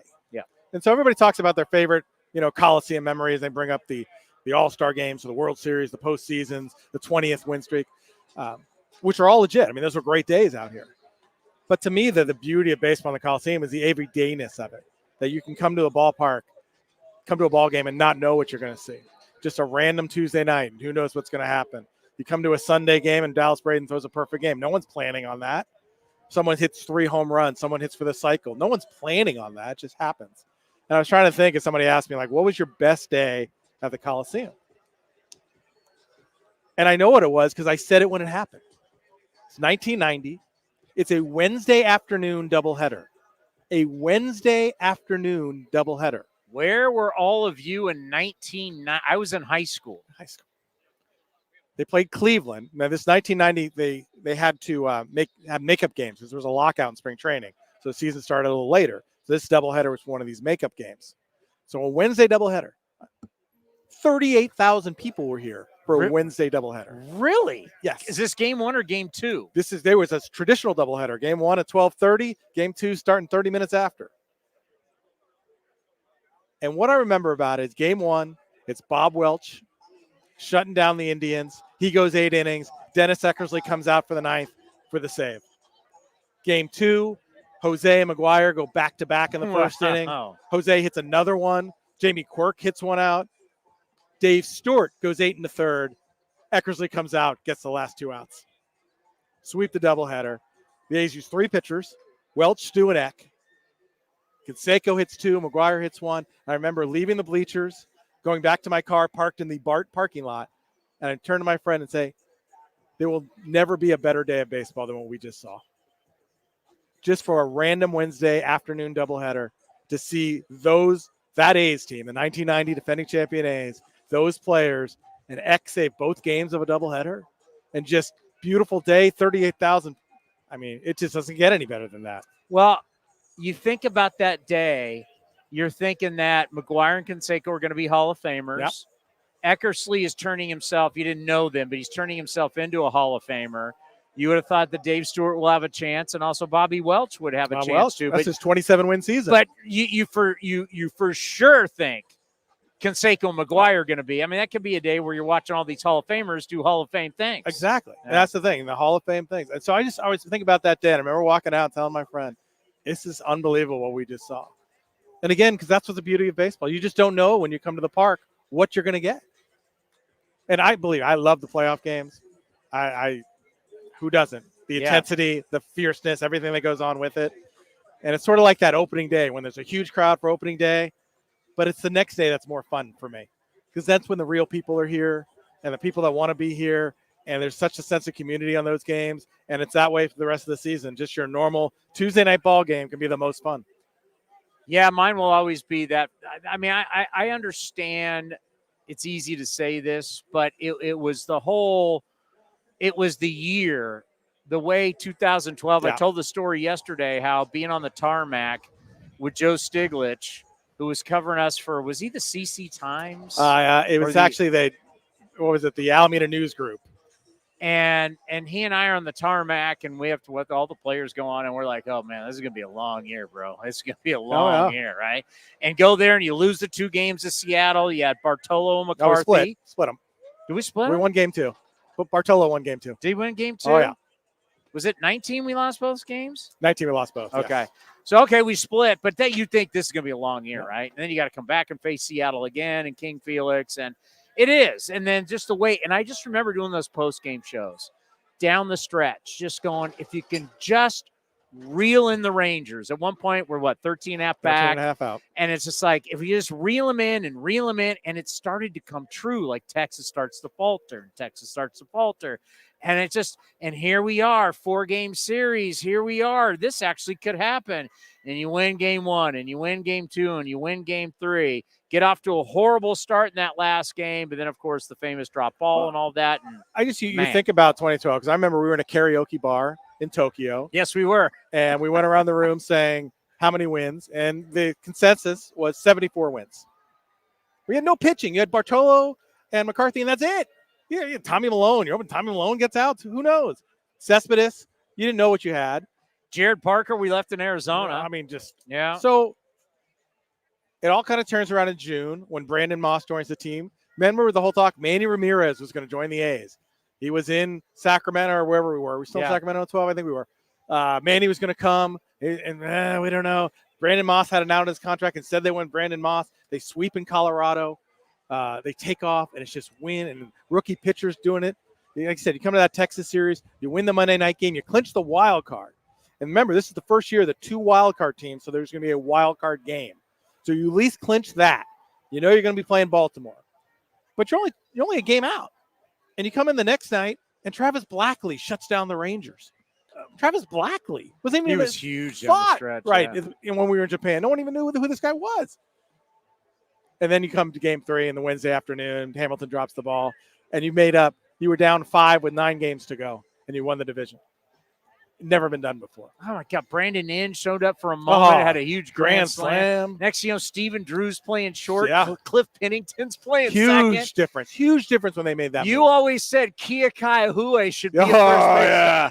Hey, he got a walk-off early in that year. The amount of players but it was the brilliance of being enforced and what they're doing. They were just moving so many players around, and then finally, like June 2nd, it clicked, and it just had the best record from June 2nd on, hit the most home runs, and it was just It was this unreal story. The walk-offs after walk-off. Vince Cotroneo, the walk-off capital of baseball. I think a big thing in that year is finally saying Jamal Weeks is not our second baseman.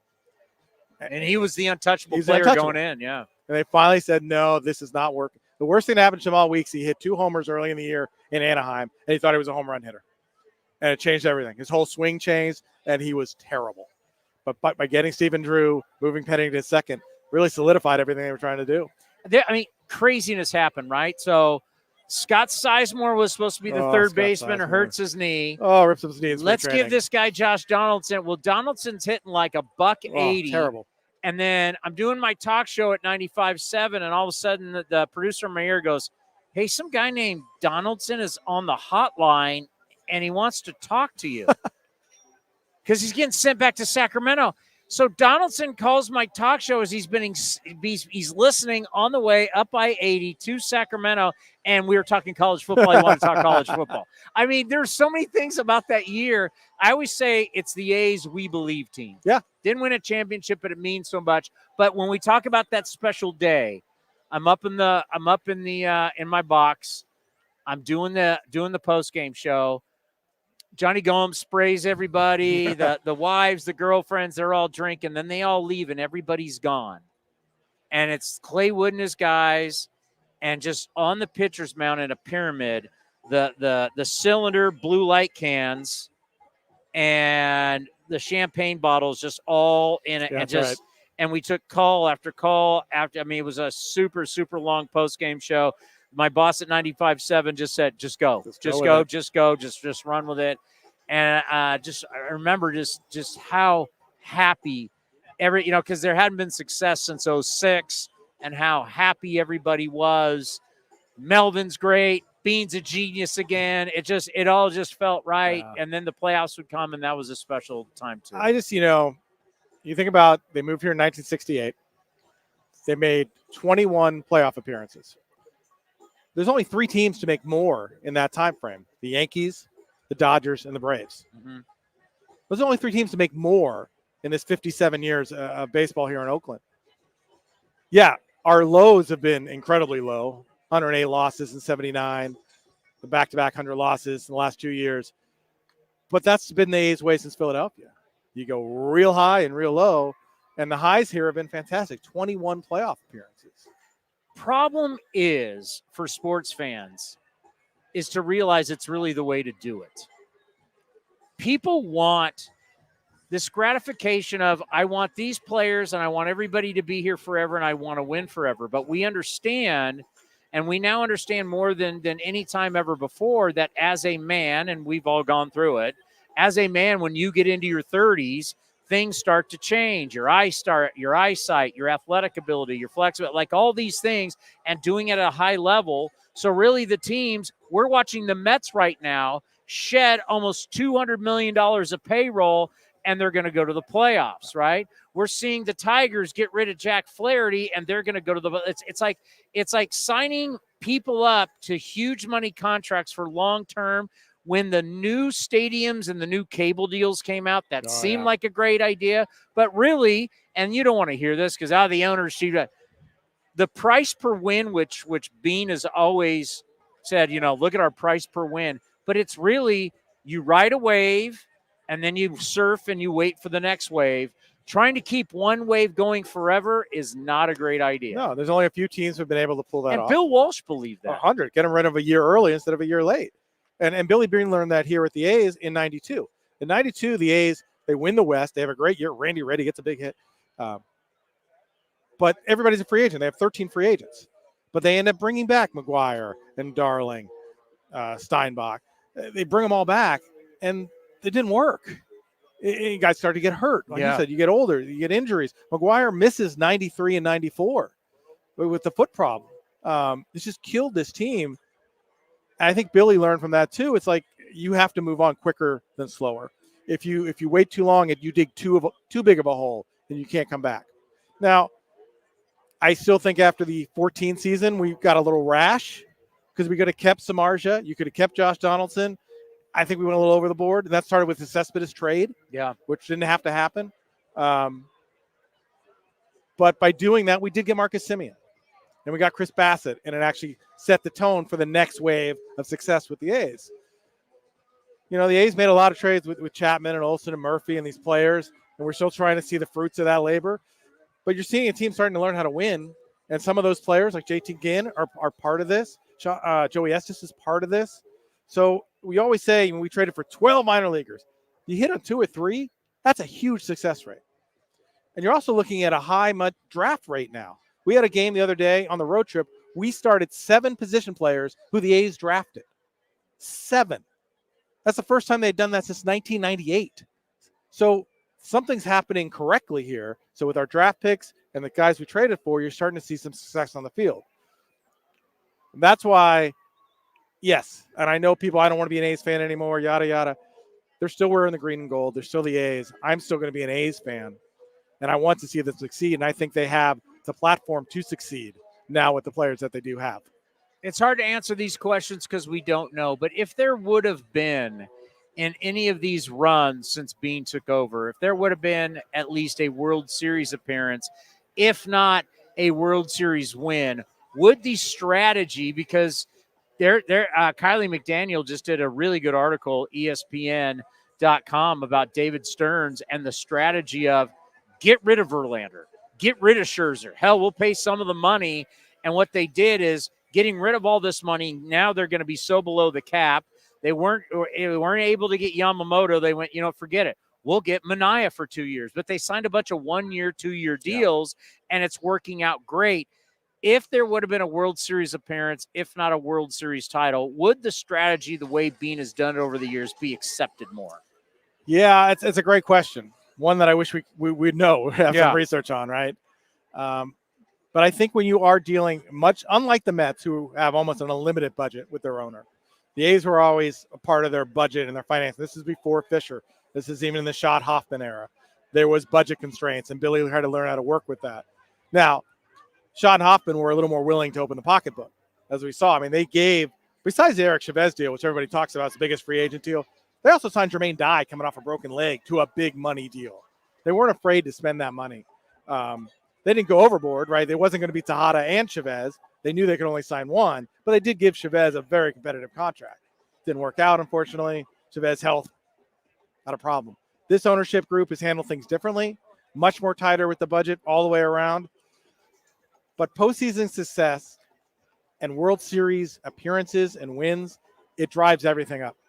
And it does give you a bigger budget to play with. I don't know if it would change their philosophy on how they roster build, but it would make it easier to make mistakes. Because when you have that money, you can sign Scherzer, you can sign Verlander. If it doesn't work out, you can cut your losses, and it's not going to really hurt you. Where this team, if they make a big money mistake, Billy Butler, it's going to cost you. I'll never forget bowling next to Billy Butler, and he was drunk, and I'm just like, oh my God, we got to pay this guy. Luckily, they got rid of him after 1 year. They did. I just remember it was at the it's in Livermore after the famous bowler's name. Oh, Earl Anthony? No. Not Earl Anthony? It's like Livermore Bowl, but it's got the guy's name. And we're next week. It's brought to you by Lagunitas. And I'm just like, this guy's just a fat boob. Get him out of here. Get him out of here. Get him out of here. Yeah, I hope that someday new stadium, new revenue, all that's great. I do never want to get into 10, 8, 9, 10, 12-year contracts. Never, ever, ever. No, I can prove to you. Yeah. I can prove to you they don't work. And it's like flexibility, and I know fans don't want to hear that, but you know who understands it now, though, more than anybody because of the salary cap and all they do care about is winning is football fans. Football fans understand, I don't want an old, expensive guy. Baseball fans love old, expensive guys. Football fans don't. We love guys. Baseball fans love track record. They love to look at the back of the baseball card, or in this case, look at their baseball reference page, and see the numbers they put up and go, oh, we're going to have this for the next 7 years. No, you're not. There are only unicorns that are able to be consistently good for that long. There's just, Albert Pujols, right? When the Angels made that signing, this is a Hall of Fame player putting up huge numbers, but now he's going on the backside of 30, and you give him this huge 10-year deal. What are you expecting? You expecting him to be 30-year-old Albert Pujols when he's 40? No, it doesn't make any sense. And you can't overpay for his year 31, 32 season. It just doesn't work that way anymore. I'm with you with the long contracts. You got to be much more selective in what you're doing. It's just there's only a few unicorns who can play that long for that well without injuries coming in. Mike Trout, another example. No one thought that he'd have any issue, right? Where's that now? And he hasn't been on the field at all. Where's that now? It's just it's a big risk. You know who always amazes me, who is one guy I still would invest in, is Starling Marte. Starling Marte is, 35, 36 now, and he still looks unbelievable. Now, he has his injury problems. Yeah, he hasn't been able to stay on the field. But 100%. when he is, oh my, he is still a dominant player. As we end this, it's I try to frame it this way. The Coliseum's not going anywhere. A lot of times when you say goodbye and all the teams are left, that means they're coming in, they're going to demolish this. It's not going anywhere. So it's not like you'll never be able to come to the Coliseum. We're still going to have concerts here. Soccer's going to be played here. I'm sure they'll have some baseball games here. The Coliseum's not going away. Just as we know it from professional sports all the time, Raiders and A's is going away. That's what we're saying goodbye to. But we're not. The Coliseum will still be. No, but honestly, it's not going to be the same because it's not these A's fans, this community of people. And I always think back to my time here, the A's fan groups that have come across organically. For me sitting in the bleachers and our left field bunch, we were there for every game. And then all of a sudden, in 2000, the drummers showed up for the first time, and that was a new thing. And they eventually moved over to right field. The different characters that we see here from game after game, it just comes across organically, and that's what's so special about it. It's our community. This is our family. This is our place. This is our tribe, right? This group of people, and my hat's off to you. I mean, you have been a huge, huge part of this every day. I mean, I hope people realize and appreciate how hard you work to be here almost every day, every game. You put the work in, you talk to everybody, you help build this community. You've done an unbelievable job, Towny. Unbelievable. Now you're making me emotional. It's hard, man. I know. It's hard. I just think about, my family and my dad and all the time I spent here and my friends and the people who are gone now. They just love this place, They love coming to games. And again, I don't care if you're the 1993 A's and you were terrible. We were here every day because it was the A's and it was the Coliseum. This is what we did. It didn't matter win or lose or good or bad teams. We were here every day, and that's what makes this place so special. Every day we're here. Yeah, I mean, now that my kids are in college, I just think about them being little girls, and I got to throw out the first pitch, and I took them out. This was totally didn't want me to do it.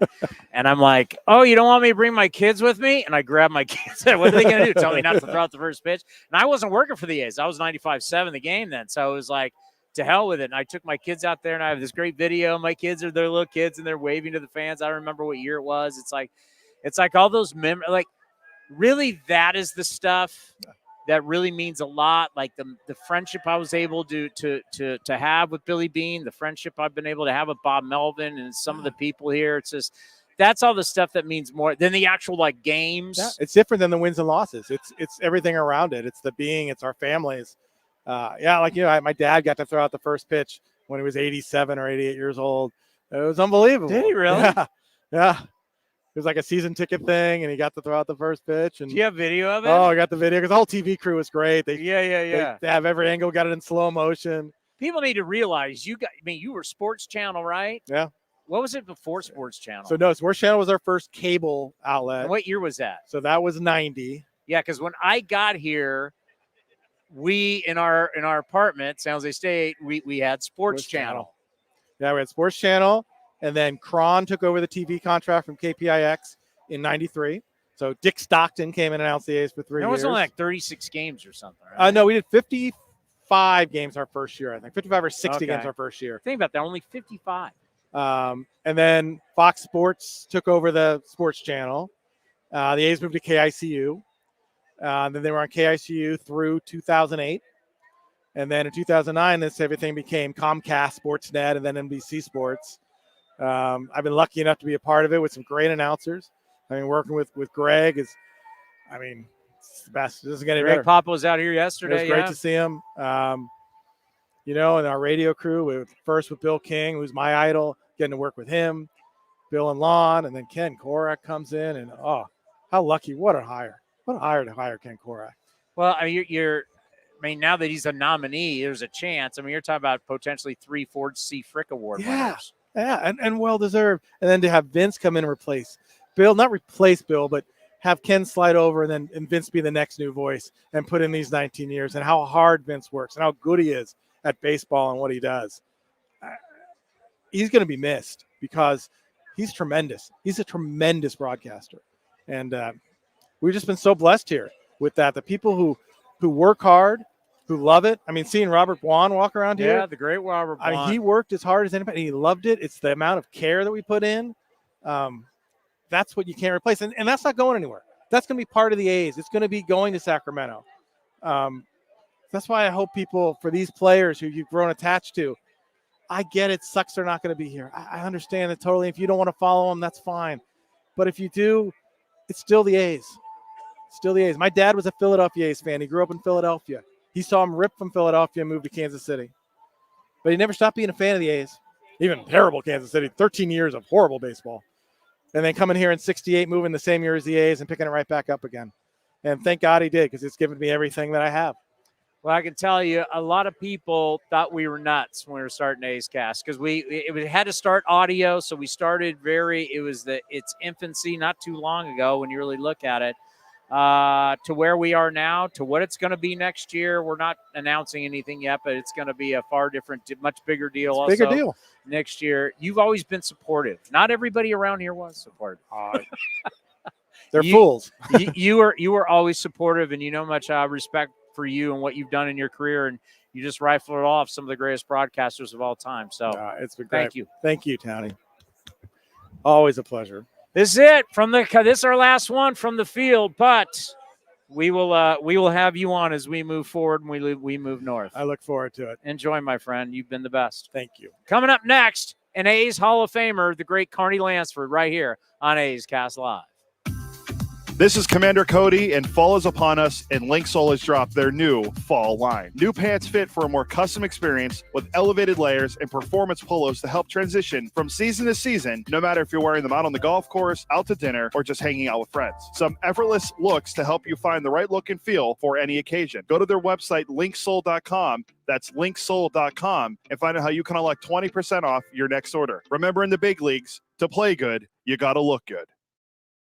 Hi, fans. This season, Kingsford Capital Management is the official hedge fund sponsor of the Oakland A's. At Kingsford, down to business is their way of seeing the world. Investing has its pitfalls, treacherous chasms of half-truth and despair. Kingsford's mission is to create opportunity through application of proven innovation and entrepreneurial focus with trust, tenacity, loyalty, and growth, establishing a strong reputation as a proven intendant and validated bedrock of American finance. Kingsford Capital, down to business. For 175 years, Comerica has thrived through every rise and fall. We've lived through triumphs and turmoil, witnessed every advance, and survived every setback. Through surety and uncertainty, we've stood the test of time by standing by our beliefs, our values, and our customers. Comerica Bank, 175 years strong. Member FDIC, Equal Opportunity Lender. A's Cast Live continues from Rickey Henderson Field. Here's Chris Townsend. You know, I thought we'd talk these last 2 days. We talk a lot of baseball and talk about the team and talk about the year, but it's Commander's been far different. You know, it's been super emotional, and it's great to see so many people back here and see the stadium be vibrant and to see all the people and to see people that used to work for the A's coming back and to see the players stick around after batting practice and just to see, see the community and see all of our friends and to see so many people in the stands that we've known for years and people are come down and saying hi to us and just it's a special moment, right? And it's more important than wins and losses right now. And I think we're all going to experience that for the rest of today, tomorrow. Remember, everybody, if you can't take public transit, it's going to be sold out. It's going to be like a Raider playoff game or an A's playoff game back in the day. If you can't take public transit, it's going to be really hard to get in here. Gates are opening up early. But if you can't take public transit, please, please, please do. It's going to be wild. And let's us all behave ourselves, too. Because I just talking to Dave Feldman, I don't want any of our last moments to be chaos. There's no reason for that. I want our last moments here at the stadium covering this to be something about great memories and a lot of love and cherish and really send this place out right. Like I said, there's still going to be a lot of events and hopefully a lot of great events here at the Coliseum long term. But let's send this stadium out with respect. And let's give it its due because it's not going anywhere. And the taxpayers still, at this point, still own half. So don't try and take anything. Don't do anything stupid. Let's just all enjoy one last game and let that be our lasting memory. So public transit tomorrow, and everybody, don't throw things on the field. Don't try and take anything. Let's just all behave ourselves and enjoy one last A's game here. And I'll be very civilized and be the great fan base that we are. And everybody, because remember, first impressions and last impressions, they stay with people. We want the last impression to be of a glorious time here at the Coliseum and a celebration of this franchise and your memories. Remember, about you, your lasting memories of what it's like here. And whether you can't come to the game or not, and you're going to be watching on NBC Sports California, or you're going to be listening on A's Cast or the A's Radio Network to hear the broadcasters just saying all the great things. Let that be your lasting memory, not chaos. Chaos is never good. I experienced that a little bit. Last game of the Raiders, after that loss and walking off the field, it wasn't good. It's not a great memory for me, and I know it's not a great memory for a lot of people. So let's behave ourselves tomorrow. Trust me, it'll be a far better memory for you all time. And also take public transit. It's been a hell of a run here on A's Cast Live from a standpoint being on the field. It's to have the access that we have had. I mean, as you sit here, or as I stand here and you are watching this, people listening, you don't know, you see all the people walking behind us and you see everything that's going on. We're so lucky to have been on the field, on the dirt. As John Gruden once said, I like the dirt. Being here on the dirt at the field with all the different players and all the different personalities and all the executives and the media and everybody at our disposal that we have been able to have all these years here on A's Cast Live from the field. I'm never going to forget that, Commander. What a great time and how lucky we have been. Yeah, from all the names, the people we've had on, getting this experience when we started it back in 19 to where we are now, from audio to video, it's been an incredible experience. And I'm very thankful for you and for the organization for bringing me in and for what we've built here and what we're going to keep building. So I'm really looking forward to the future and beyond, but also I'm taking in these moments here at the Coliseum the last time. And it's going to be an emotional couple days for everyone, and we'll get through it. And then, we got to look towards next year because we got some big things coming. Yeah, we'll deal with that when we deal with that. For a lot of people, just once again to let you kind of programming notes, once the season's over, by the way, Billy Bean is going to be with us Friday, 4 o'clock, A's Cast Live before the start of the last series against the Mariners. So Billy Bean will be with us Friday. It starts at 4 o'clock. Going to be a great show. Then once the season ends, we are going to be on hiatus. We're going to take a little break, let everybody decompress, and we'll be back for the World Series. I was looking at it. Can't remember the date, but it's Friday the 25th, October 25th. October 25th. We'll be back for Game 1 of the World Series, previewing the World Series. Then we'll take you all the way through the World Series. Then we'll go into our off-season programming where we'll be on probably one day a week where we'll do this. Then we'll do the winter meetings in Dallas. Then we'll have fantasy camp.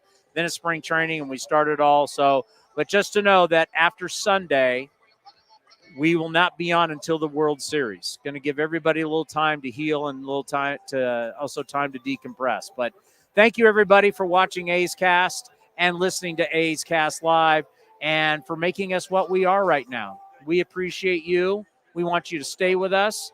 We're building something special, and we want you to always be a part of it.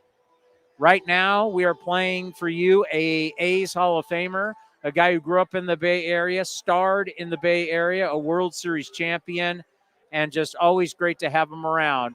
Alumni Sunday, we're able to catch up with Carney Lansford. Here is A's Hall of Famer, the great Karnak, right here on A's Cast Live. Well, it's our last Alumni Sunday, and let's end with a World Series champion and Oakland A's Hall of Famer. Carney Lansford joins us once again. How are you? I'm doing great. Happy to be back in the Coliseum one last time. Yeah, we just did the whole, I thought it was a big deal, especially for you and Terry Steinbach, who's one of your best friends and closest guys in the game, and you got to give the speech for him. That was a really special day. That was really nice. And I said I did a couple innings of TV when I was inducted, and I said I hope next year that Terry gets inducted because he definitely deserves it. And so thank you to the fans and whoever voted for him. And when you guys get brought together, those events, when Jose Canseco goes in, Dennis Eckersley is there, Dave Stewart is there, also Ricky Henderson, to get you guys back together, what is that like? It's awesome. We, the best times we had were, I think, in the late 80s and early 90s with that group of guys. And we had more fun actually after the game on the bus messing with each other than we did actually playing the game, I think. But it's always great to see those guys. Well, when you look back at those teams, I mean, to this day, when we have a packed house and the way the fans go nuts over you guys, you were such a special group, not just because of talent, but it's like you guys were like rock stars. It was like it's hard to explain to everybody, but you just couldn't walk into the front of hotels. It was a different deal with you guys. Yeah, actually, back in the late 80s and early 90s, we had Eck and Jose and McGuire and all those guys, Parker. We in the stands on visiting fields, we actually had more green and gold jackets and hats and stuff than they did the home team. So that was kind of cool. And they all talk about how you really were the captain of that team. Well, Tony put that on me, and it's an honor I can't even tell you, because growing up, I grew up in Santa Clara watching the A's, and Captain Sal was one of my heroes. And so, for Tony to put that on me, I just thought what an honor that was. Well, and you think about all the big egos you had to deal with. Well, I'll put it corralling all those guys. Dave Parker and Dave Henderson handled the outfield guys, and I took care of the infield guys. So that really worked out well there. Winning a World Series, 1989, take us back, because obviously it's crazy with the earthquake and everything, but being a Bay Area guy growing up in the South Bay, and as you said, watching the A's win 3 World Series back in the day, what did that mean to you to win a World Series here, basically back home? Well, like you said, I grew up watching the A's and the Giants. I was just a big, huge Bay Area sports fan. But I watched many games out in the left field bleachers, during the early 70s. So I was in high school then. And, it was just, to watch those guys win 3 in a row. And then, Joe Rudy and I were neighbors up in Baker City, Oregon. So I'd go to his place, and he had 3 World Series trophies in his trophy room. I'm like, I'd give anything just to get one of those. So, yeah, to actually win one, it would have been nice to get at least 2. But we were in 3 straight World Series. We won one, and to this day, I appreciate that. What did it mean to you to come back home and be able to play for the A's? It was awesome because when I got traded from Boston, it was going to come down. My wife and I were in Hawaii, and the winter meetings were going on. And I think I was one of the first trades, if not the first trade. And my agent, Jerry Kapstein, kept calling me and saying, look, it's going to either come down to the Yankees or the A's. And we're both praying because we're from the Bay Area. Yeah. And I don't like New York. Yeah. I didn't like George Steinbrenner. I did not want to go to New York. So when we finally got the call that it was Oakland, we were ecstatic. Yeah, I always bring up, because talk about when you were in high school, was the A's winning 3 straight. I was in high school when you guys were going to 3 straight, and being a young baseball player, I mean, you guys were it, right? And people forget how bad the Yankees were and how much you guys used to crush the Yankees back in the day. We did, although Don Mattingly put a hurting on us quite a few times, but we did. We didn't care who we were playing back then. We were that good. That our goal was to win every series, and if we won the first 2 games, then get greedy and go for the sweep. That's the way Tony taught us. how to play different series. And so it didn't matter who we were playing. Our goal was to win that series. And, we actually swept the Yankees for an entire season one time. And even remember hearing their announcer, their radio guy say, there's no way they win tomorrow. The Yankees do not get swept the entire season. If so, I'll quit. And we swept them. We ended up winning that next game. So that's pretty cool to know that you won a entire season worth of games against the Yankees. When you think back of your time, obviously winning a batting title, known as one of the best hitters of your time, when you think about the craft and how much work you had to put into it, people just, now we're talking about a lot of strikeouts and home runs, but back in your day, man, you guys put a lot of time into it. Yes, we did.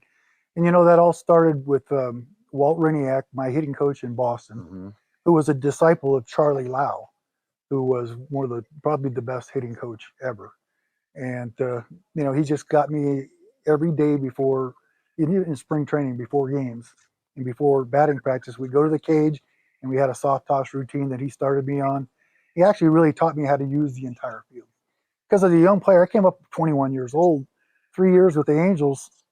I just hit the ball. I couldn't intentionally hit a ball to right field. I didn't know how to do that. And so when I went to Boston starting in spring training, he started working with me, and that's how I cut down my strikeouts and actually won a batting title, is by using the entire field. Now, you talk about those two names, those two great hitting coaches. You talk about how much coaching matters. I mean, George Brett. I mean, he's from that same tree, and you start thinking about what that means to have the right coaches. And then, talking about not being able to take the ball to the opposite field here, you're hitting second with Ricky Henderson on first all the time. So now that you have to have a whole different philosophy. Exactly. Ricky's going to get on base a bunch of times, and and he's going to steal second, and a lot of times third, but he's stealing second. Now my job is to move him from second to third so that Jose can get the RBI. In fact, Merv Retman, our hitting coach one year, used to say, my favorite inning is when Ricky walks, steals second, you move him over, and Jose drives him in with a sacrifice fly. So we have a run without even a hit. And so, a lot of times, trying to put up numbers when you haven't hit behind Ricky and give your bats up, it's a tough thing to do, but you have to play unselfish baseball if you want to win. Now, I remember we talked about this a while ago at fantasy camp. Well, I want to do it again, though. Your first go-around with Ricky Henderson wasn't so hot. It was the second go-around that ended up working out so well. Yeah, Ricky, I was an aggressive hitter. I wasn't a guy that felt real confident with two strikes all the time. So, guys that hit behind Ricky would take a strike or two. And that just wasn't me. That wasn't my philosophy. So, we really didn't communicate that well. Then he went to New York. Then when he came back, first thing we did was sit down and talk. Like, Rick, if you know you're going to steal, give me a sign, some kind of a sign, and I'll take the pitch for you. And some guys, I can give them two strikes and still feel confident at hitting. Like, some guys, I need three strikes. Yeah. And he says, look, you tell me which guys you're gonna, that you struggle against, or you need three strikes, and I'll give you that. But what he decided to do when he's on first base, if he knew he was going to go, he would pick the right side of his pants, and that way I'd know, and I could either swing through the pitch to hold the catcher back, or take it so he could steal the base. And from then on, we never had a problem. It was great. Because hitting with two strikes is a whole different ball game. In the big leagues, you get the best pitchers in the world, and some of these guys, like a Verlander or somebody like that, you can't spot them two strikes. I mean, I need three swings against this guy to have a chance. So, at the major league level, to try and make a living hitting with two strikes all the time, that's a tough deal. Now, everybody always talks to you about offense. Let's talk about your defense. You were a very good defensive third baseman, but when you're so good hitting, everybody forgets about you on defense. Well, Clete Boyer, when I first came over to the A's, was our third base coach. And I didn't even know it at the time, but he was one of the best third basemen ever. And so somebody told me that. And so after my first season with the A's, I was a stand-up third baseman guy. So I went to spring training early because of an injury or whatever. We were able to report early. So I show up to spring training, and Clete says to me, he looks at me, what the heck are you doing here this early? I said, honestly, I heard that you were one of the best third basemen ever. And if I have a chance to pick the brain of one of the best third basemen ever, I want to talk to you about it. Can you make me a better third baseman? And he's like shocked. He's like, the look on his face, like, I can't believe it. So the first thing he had me do was start getting in that crouch position at third base. And it was amazing after I started doing that. Once you stretch those, I guess it's like a catcher, you stretch those muscles out, it's just comfortable. It's not, you just get used to it. But your face being that close to the ground, you see the hop so much better. And sometimes I was so low, my glove was on the ground that I didn't even have to move. It just right there, boom, throw the ball to first base. So I have to credit Clete Boyer for making me a much better third baseman. Do you ever go like, man, I wish people talked to me more about my defense? Because everybody always wants to talk about the batting title and hitting. And yeah, I get that. But I'll be honest with you. I would rather during a game go 1 for 4, but make a game-saving play at third base.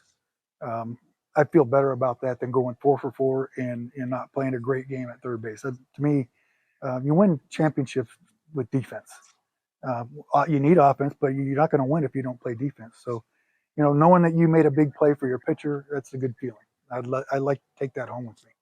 well, obviously, you're a big part of this franchise's history, and it's why you're here on the final Sunday as an A's Hall of Famer. And I remember we did the interview when you went into the Hall of Fame, and I know how much that meant to you. Now that you're a Hall of Famer, and this is the last series that you're probably going to attend. Yeah. Last time at the Coliseum. What do you think the emotions will be like when you're out on that field today? Well, the last time I was here when Terry Steinbach and Miguel Tejada, Canseco, those guys got inducted, I left the stadium and my wife and I were talking. We said, that's probably the last time we ever step foot in the Coliseum again. Then a couple weeks ago, I got a phone call from Detroit saying, hey, would you be interested in doing this? And of course, we'd love to come back one last time. So it's going to be very emotional, especially out on the field once we're out there for the last time. So a lot of great memories here. No doubt. And you're going to have all the fans are going to be lining up. It's a special day. It really is. There's no question. Are we going to see a fantasy camp? Oh, yeah, absolutely. 100%. I already committed to doing it again next year. I have a blast. I love the people, the campers that come in, and Steiny and I coach together. Yeah. We have a blast. So, no, we have an unbelievable time. It's a great group of coaches and a great group of campers every year. Yeah, if you ever have a chance, folks, and you want to do fantasy camp, it is so much fun. We're down there, and we've now covered it the last couple of years, and we feel blessed to be down there. Let's just end on this. Talk about being blessed. The fact that you got brought back home, you're in this team's Hall of Fame, which means you're in it forever. Right. Just final thoughts of you and your relationship with the organization and what it means to you. Well, when I first came over, there was a Haas family that owned the A's, and Mr. Haas was like just the most kind and gentle man that you've ever met. And he just treated us like kings. And then of course, Wally took over, and they're from the Bay Area. Wally went to Berkeley, Cal Berkeley, I think, in college. So it was very important for them to put together a winning team here for Oakland and for the Bay Area fans. And so, just to be a part of that is a blessing. To bring that back, because that's the one thing when I first came back to the A's is like I remember the early '70s A's. Yeah, and I wanted to kind of help bring that kind of back, that pride to the Bay Area fans, and we were able to accomplish that. So that's what I take with me to my grave. The great Carney Lansford right here on A's Cast Live. Being a Chevron car these days has been quite the adventure. Miami to Seattle, ocean to ocean. I've stopped at so many states and collected so many bumper stickers. Sometimes I feel like a moving passport book.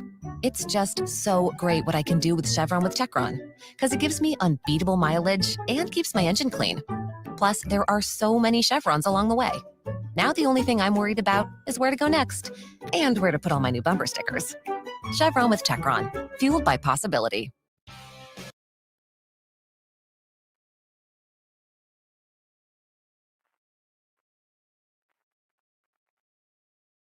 The A's YouTube page is your go-to destination for A's video content.